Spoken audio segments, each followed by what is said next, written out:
Que pouvez-vous nous dire sur vous? Quel est votre domaine d'activité?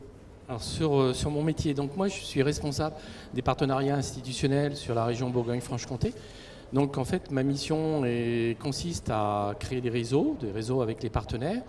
La CPME en est un bon exemple, mais aussi les chambres de commerce, les différentes filières métiers.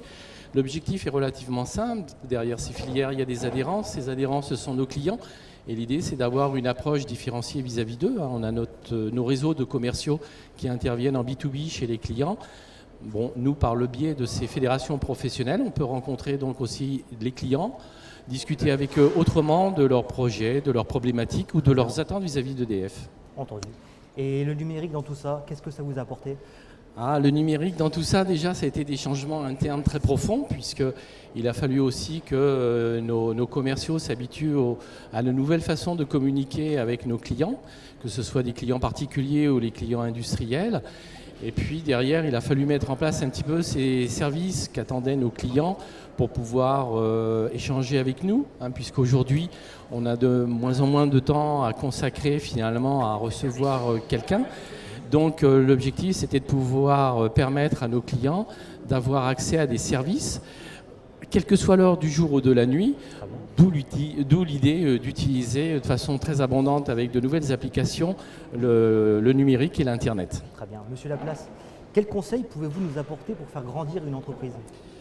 Pour faire grandir une entreprise, alors moi je verrais les choses de deux façons différentes. Alors déjà, l'approche, on peut prendre deux thèmes, l'approche EDF d'une part, et puis l'approche que l'on a vis-à-vis aussi de l'économie locale.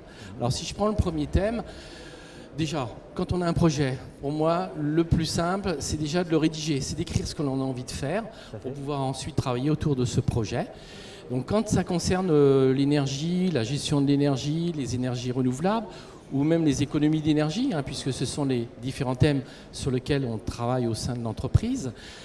Donc derrière ça, une fois qu'on a écrit son projet, on va pouvoir trouver les filiales, les services ou les partenaires régionaux qui vont pouvoir aider l'entreprise à mettre en place son projet. Alors si je prends quelques exemples, on arrive très souvent des entreprises qui nous demandent de réduire leur consommation sur la motorisation.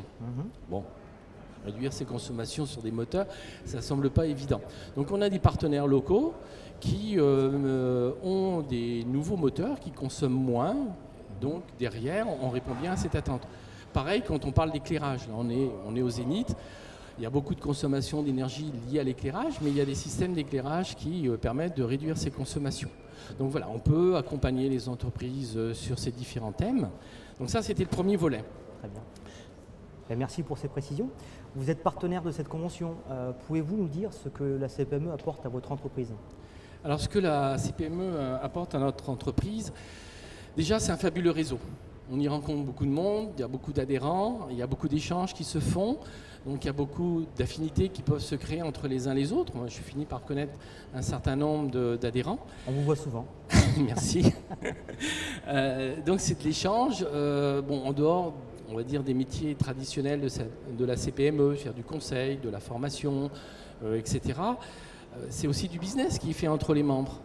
Donc l'idée d'être présent aussi, c'est de pouvoir répondre aux attentes des adhérents sans être obligé de passer par les canaux traditionnels de tout de suite je lance une demande, un appel d'offres, je fais un cahier des charges.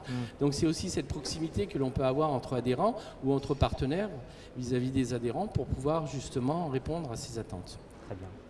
Tout ce que vous nous avez confié va susciter un intérêt de vous contacter. Comment doit-on s'y prendre? Alors moi j'ai identifié 3 pistes possibles.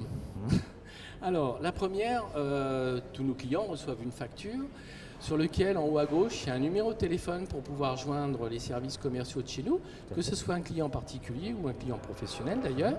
Donc ça peut être la première voie pour pouvoir nous contacter. La deuxième, Didier Bourriol, le délégué départemental, possède depuis très longtemps mes coordonnées téléphoniques. Il ne se prive pas lorsqu'il y a un adhérent qui a un souci ou qui veut une réponse assez rapide, il ne se gêne pas de m'appeler et de me transférer la demande de l'adhérent. Et moi, je me fais un plaisir donc d'y répondre. Et puis la dernière possibilité, alors je prends mon papier parce que c'est un numéro que je connais un petit peu moins bien. Donc l'autre possibilité, c'est de composer le 3022. Et là, l'un de nos 80 conseillers basés sur la région Est répondra à la demande des adhérents. Parfait. Monsieur Laplace, Au nom de la CPME, je vous remercie pour cette interview. Je vous souhaite une belle convention. Merci aussi à vous, Michaelo, puis bon courage. Très belle journée à vous. Merci. Au revoir.